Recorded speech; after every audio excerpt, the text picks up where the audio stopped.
যেদিন আল্লাহ তাআলা মানুষকে সৃষ্টি করেছেন 50,000 বছর পূর্বে, কাকে কিভাবে করবেন, কাতাবা হায়াতাহা মাউতাহা রিজকাহা মাসায়েবা, লিখে দিয়েছেন তার জীবন, লিখে দিয়েছেন তার মরণ, লিখে দিয়েছেন সে কি খাবে, লিখে দিয়েছেন সে তার অসুখ বিসুখ। সেই দিন রোগ ব্যাধি লিখে দেওয়া হয়েছে, নতুনভাবে লিখা হবে না। তবে যেটা লিখা হয়েছে সেটা কেটে দেওয়ার একটা পথ আল্লাহর নবী বলেছে, সেটা কেটে দেওয়া যায়, তার একটা পথ আছে। সেটা কি? রাসূল সাল্লাল্লাহু আলাইহি সাল্লাম বলেছেন, লা ইয়ারুদ্দুল কাযা ইল্লা বিদুআয়ে, দোয়া দিয়ে মানুষের লিখিত ভাগ্য পরিবর্তন করা যায়। খুব বেশি করে কান্নাকাটি করলে, আল্লাহর কাছে দোয়া প্রার্থনা করলে, আপনার ভাগ্যে যেটা লিখা হয়েছে মন্দ বলে, কম বলে, সেটা কেটে আপনি যেটা চাচ্ছেন সেটা আল্লাহ লিখে দেবেন। এই কথা মুহাম্মদ সাল্লাল্লাহু আলাইহি সাল্লাম বলেন। মাস্ক দিয়ে করোনা ঠেকাবে এই কথা আল্লাহ নবী বলেননি। আমি ওর 5 পয়সা জিরো দাম দিইনি। আমি যখন আমি দুবাইয়ে নামলাম তখন আমাকে বলছে তাড়াতাড়ি মাস্ক লাগান, নইলে জরিমানা লাগবে 3,000 দিরহাম, মানে অনেক টাকা, প্রায় 90,000 টাকা বা 1 লক্ষ টাকা। তা আমি বললাম যে আচ্ছা ঠিক আছে, জরিমানা লাগুক তো, তারপরে দেখি কখন লাগে। তো বেশ ভালোই থাকলাম, অনেক দিন থাকলাম, জরিমানা লাগলো না। কেউ কেউ যখন আমাকে সাথে এনে মসজিদে ঢোকে তখন আমাকে বলে যে এই মসজিদের ইমাম সরকার আইন খুব মেনে চলে। তো আমি বললাম আপনার কথাতে আমি কষ্ট পেলাম। আল্লাহর নবী মাস্ক পরতে নিষেধ করেছেন সলাতের সময়, মুখ ঢাকা। আর ইমাম সরকারি আইন পালন করে, সরকার সম্মান করে। তো সরকারকে সম্মান করলো, অপমান করলো কাকে? মুহাম্মদ সাল্লাল্লাহু আলাইহি সাল্লামকে। এই কথা আমি পড়ি না। যদি শেষে আমাকে একাই থাকা লাগে দুনিয়াতে, তাতে আসে যায় না। সম্ভবপর জেনে শুনে ভুল পথে পা দিব, এইটা আমার হিসাবের বাইরে। সম্মানিত দিনী ভাই বোন, বলছিলাম আজকের আলোচনা বিচারের মাঠে মানুষের পাপ নেকি যে ওজন হবে, তার সবচেয়ে ভারী নেকি হবে ভালো চালচলন। ভালো চালচলনের একটা বাস্তব কথা বলে আমরা আগাই। যারা আপনারা যেখানে আছেন দয়া করে দোকানপাট বন্ধ করে, ক্রয় বিক্রয় লেনদেন বন্ধ করে সামনে এসে বসার জায়গা থাকলে বসে, বসার জায়গা না থাকলে দাঁড়িয়ে, যেভাবেই হোক কথা শুনবেন বলে আমি আশাবাদী। আমি আপনার জন্য এসেছি। আপনি যদি এখন কথা বলেন বা গল্প করেন আমি খুব কষ্ট পাব, যার কারণে আপনি আপনার লেনদেন, কথাবার্তা, ক্রয় বিক্রয় সব কিছু বন্ধ করে কিছুক্ষণ কষ্ট করে কথা শুনুন। আপনার আমি কিছু না কিছু উপকার করবই করব ইনশাআল্লাহ। আমি খালেস অন্তরে আপনার জন্য এসেছি। যারা বাড়িতে আছে তাদের ভুল হয়েছে, যারা চলে গেছে তাদের ভুল হয়েছে। আমি এত দেরিতে আসতে চাইনি।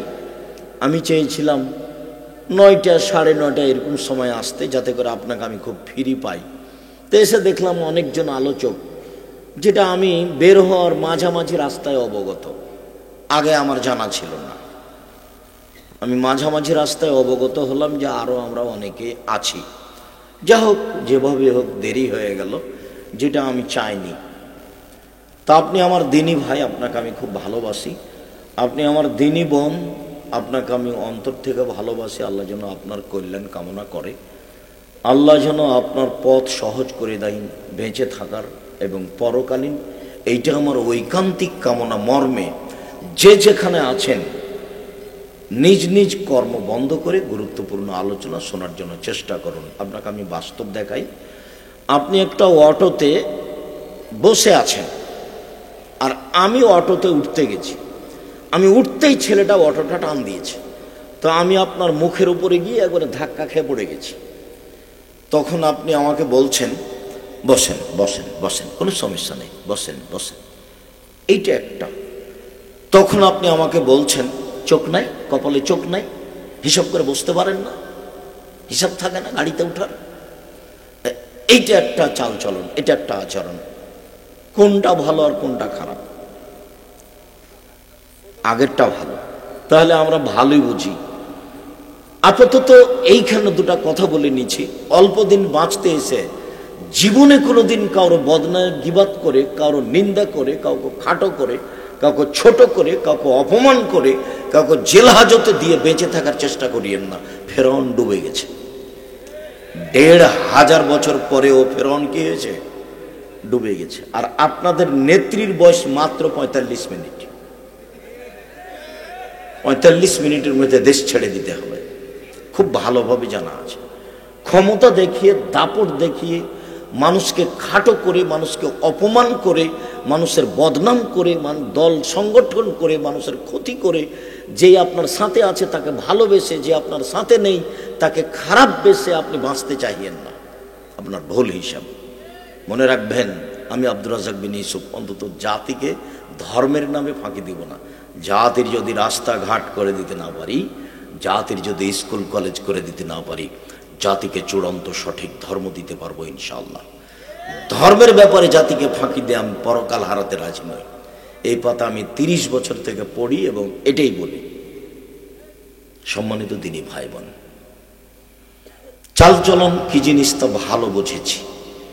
চলেন এবার দুই একটা আয়াত পেশ করি, তারপর ধারাবাহিক কয়েকটা হাদিস পেশ করি, যাতে হুবাহু ভালো চাল চলনের কথা হবে। মহান আল্লাহ বলেন, ইদফা বিল্লাতি হে আহসান।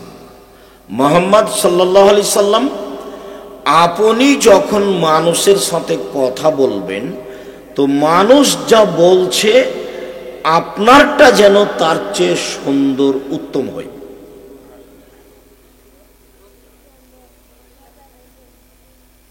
আপনি যখন মানুষের সাথে কথা বলবেন তখন আপনার কথা যেন মানুষ যা বলল তার চেয়ে উত্তম, সুন্দর হয়। এই কথা আল্লাহ তাআলা বলেন। তার মানে এইটা আমাদেরকে আল্লাহ বললেন, পৃথিবীর মানুষ তুমি মনে রেখো,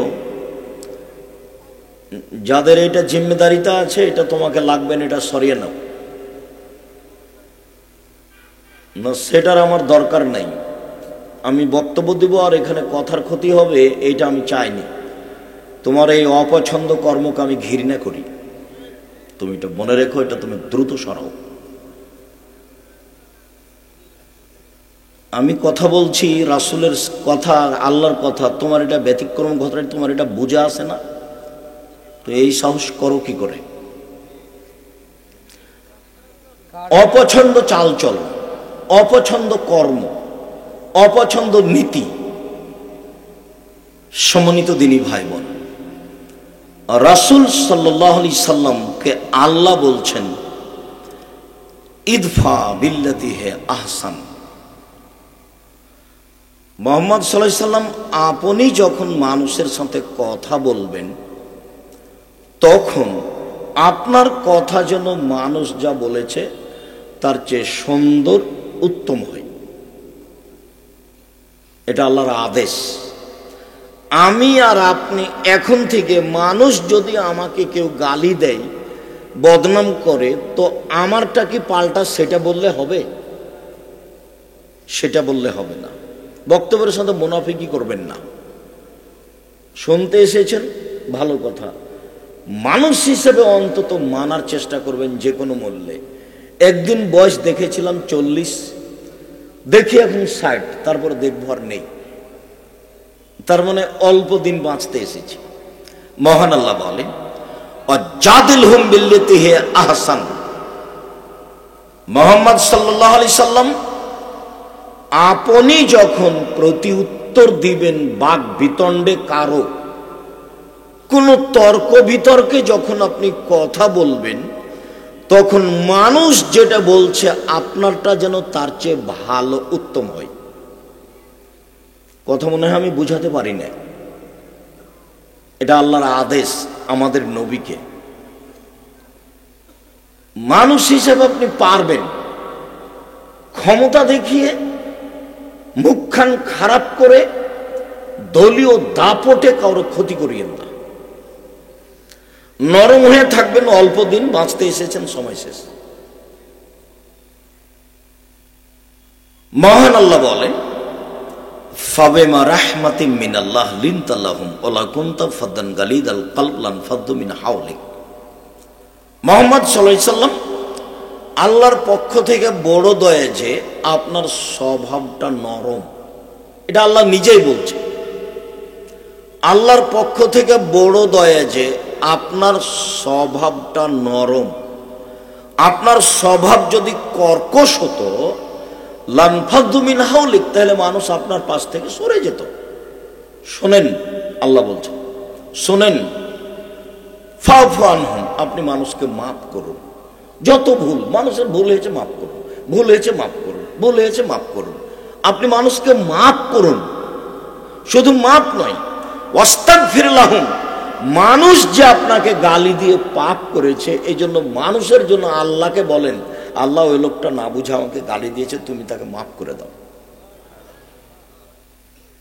আর আপনার কথাটা বলি, আপনি যদি কোনো দলের সাথে থাকেন আর আমি যদি বিপদে পড়ি, আপনার দলের মধ্যে না থাকি, তাহলে আপনি বলবেন ঠিক হয়েছে, ঠিক হয়েছে, মর মর, ঠিক হয়েছে। আমি নিজে চোখে গরু জবাই করতে দেখেছি। একজন খুশি হয়ে আর একজনের বিরুদ্ধে গরু জবাই করছে। এটা আমার চোখের সামনের ঘটনা।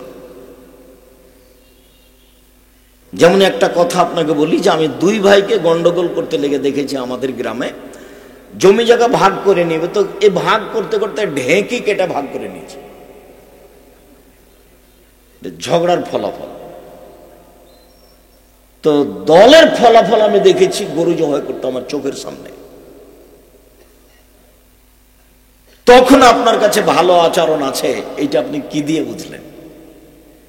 আমি যে যখন তখনই বলি যে দোকানের সামনে দোকানে ল্যাংটা মেয়ে নাচছে, আর এশার সালাত আদায় করে গিয়ে মাথায় টুপি দিয়ে 5-7 জন বসে দেখছে। তো যাকে যে বসে আছে তাকে যদি বলি যে আপনি কি ভালো মানুষ, ও কি বলবে? ওইও বলতে পারবে না যে আমি ভালো। ও বলতে পারবে না। ল্যাংটা মেয়ে নাচে, ও এখানে বসে আছে, কেমনে বলতে পারে আমি ভালো? ওর স্বভাব খারাপ, ওর খাসলত খারাপ, ওর স্বভাব খারাপ, ওর খাসলত খারাপ, ওর শিষ্টাচার খারাপ। ও নোংরা ইতর শ্রেণীর মানুষ। নইলে ল্যাংটা মেয়ে নাচছে আর এভাবে বসে দেখে, এটা হতে পারে? যখন আমি বলেছি যে টিভি চলছে, ওর ছেলে আছে, ওর মেয়ে আছে, জামাই আছে, শ্বশুর আছে, শাশুড়ি আছে, সবাই একসাথে দেখছে, তখন আপনি তাদেরকে শিক্ষিত মানুষ মনে করলেন কি করে? তা তো আমি কোনোদিন মনে করিনি। আমি বলেছি এরাই হলো পশু প্রাণী, এরাই হলো গরু ছাগল, এরাই হলো কুকুর সিগালের মতো জীবন। আল্লাহ বলছেন, বুঝেও বুঝে না ওরা, অন্তর আছে বুঝে না, দেখেও দেখে না ওরা, চক্ষু আছে দেখে না, শোনেও শোনে না ওরা, কান আছে শোনে না। উলায়েকা কাল আনাম, তারা পশু প্রাণীর মতো, তারা গরু ছাগলের মতো, তারা কুকুর সিরিগালের মতো, বালু মাজাল, বরং তার চেয়ে খারাপ। এ কথা আল্লাহ বলছে। আপনি বলেন যে এরা ভালো, এরা উচ্চশিক্ষিত মানুষ। একটা মেয়ে খবর পড়ছে মুখে রং মেখে, আপনি একটা খবর শুনলে আপনাকে এভাবে বসে থাকতে হবে। আপনি ওর মুখের উপরে লাগিয়ে আছেন চোখ, তখন আপনি ভালো মানুষ? আপনি এটা কি দিয়ে বুঝলেন? আপনি এটা কিভাবে বুঝলেন এত নোংরা আচরণ আপনার কাছে আছে? আর আপনি বলছেন আমি ভালো মানুষ, আমি তাহাজ্জুদ পড়ে, আমি হজ করি। ধর্ম পাগল হয়ে গেছে। জাবের বলছেন যে আমি আল্লাহর নবীকে জিজ্ঞাসা করলাম আর নাজরিল ফজাত, হঠাৎ যদি মহিলার উপরে চোখ পড়ে যায় তাহলে কি করব? এটা জিজ্ঞাসা। হাদিস বুখারী মুসলিম। আল্লাহর নবী বলেন তো আমাকে, হঠাৎ যদি কোনো মহিলার উপরে চোখ পড়ে যায় তাহলে কি করব? তখন তিনি বলছেন ফাআমারানি, আল্লাহর নবী আমাকে আদেশ করলেন আন আসরিফা বাসারি, যে আমি আমার চোখটা মুখটা ঘুরিয়ে নেব। কথা বোঝা যায়নি? আমাকে আল্লাহর নবী আদেশ করলেন, কি আদেশ করলেন? যে আমি মুখটা ঘুরিয়ে নিব। আর আপনি চোখ লাগিয়ে আছেন, কখন আপনি পরহেজগার মানুষ এটা আপনি কি দিয়ে বুঝলেন? সম্মানিত দিনী ভাই বোন, স্থানে ভদ্রতা বজায় রেখে বসে থাকার চেষ্টা করুন। এক খেয়ালে চেয়ে থাকবেন আপনার কিছু না কিছু আমি উপকার করব ইনশাআল্লাহ। আমি আপনার জন্য এসেছি আর আপনার কল্যাণের জন্য এসেছি, আল্লাহ তুমি কবুল করো। চলেন এবার দেখাই, ভালো চাল চলন দিয়ে জান্নাতুল ফেরদাউস পাওয়া যায়। এমন কোন ইবাদত নাই পৃথিবীতে যেই ইবাদত দিয়ে খাস করে জান্নাতুল ফেরদাউস পাওয়া যাবে, এরকম কোন ইবাদত পৃথিবীতে নেই ভালো চাল চলন ছাড়া। জান্নাতুল ফেরদাউস পেতে পারে মানুষ, হজ করলো, সালাত আদায় করলো, সিয়াম পালন করলো, দান খায়রাত করলো, তাসবিহ তাহলিল করলো, জিকির আজকার করলো, কোরআন তেলাওয়াত করলো, আল্লাহ তার উপরে খুশি হয়ে গেলেন, তাকে জান্নাতুল ফেরদাউস দিয়ে দিলেন, এইটা ভিন্ন কথা। কিন্তু সরাসরি জান্নাতুল ফেরদাউসের আমল, এরকম কোন আমল সদাচরণ ছাড়া পৃথিবীতে নেই। খুব ভালোভাবে মনে থাকে যেন, এক মিনিটের জন্য আপনি অমনোযোগী হবেন না।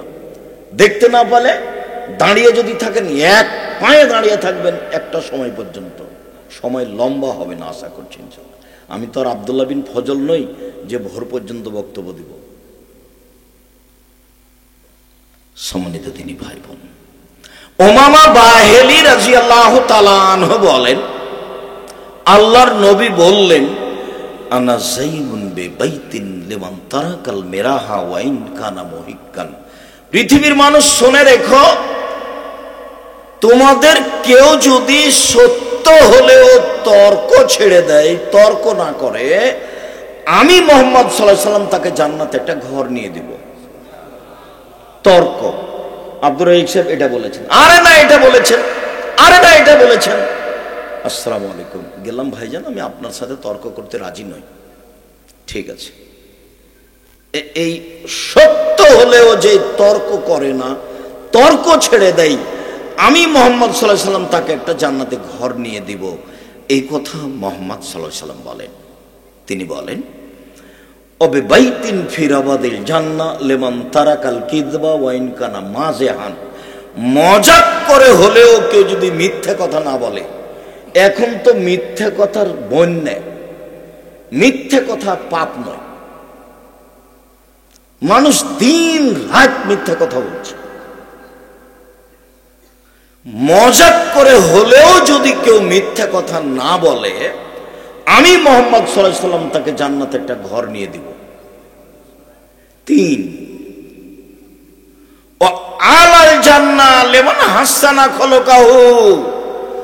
জান্নাতের সবচেয়ে সম্মানী, সবচেয়ে উপযুক্ত, সবচেয়ে দামি, সবচেয়ে উপরের জান্নাত, জান্নাতুল ফেরদাউস নিয়ে দিব, যে তার চাল চলনকে ভালো করলো। এই শেষ বাক্যটা আমাদের সাথে সম্পৃক্ত। অত্র হাদিসে আল্লাহ নবী 3টা বাক্য বলেছেন। এ কথা আমি নিজে বলিনি, এ কথা মুহাম্মদ সাল্লাল্লাহু আলাইহি সাল্লাম বলেছেন। আমি আপনাকে নকল করে অনুবাদ করে শোনালাম মাত্র। এভাবে বলছেন, ওয়ালাল জান্নাহ লিমান হাসানা খলকাহু। যে তার চাল চলনকে ভালো করবে, আমি তাকে জান্নাতুল ফেরদাউস নিয়ে দেব। চাল চলন কি জিনিস? ভালো কথা, ভালো কর্মের নাম চাল চলন। আমি একজন মাওলানাকে বলছি, মাওলানা সাহেব আসেন, জামিয়া সালাফের সম্মেলনে আসেন। তো হেসে উঠেছে, তো বলছে আসেন, আপনি আসতে পারবেন না। তো হাসছে, কথা বলছে না। তখন আমি বলছি, আপনার বাপও পারবে না। আমি তার সামনেই বলছি, আমাকে ডাকেন, আর যদি আপনার পক্ষে সহজ না হয় তো মুচি দিয়ে ডাকেন, মুচি দিয়ে, মেথর দিয়ে, আমি চলে যাব, আমি প্রস্তুত আছি। একবার আপনি আমাকে ঢেকে দেখেন না মেথর দিয়ে, যে পায়খানা সাফ করে ওকে পাঠিয়ে দিবেন, আব্দুর রাজ্জাক সাহেব ডেকেছেন আপনাকে। আচ্ছা ঠিক আছে।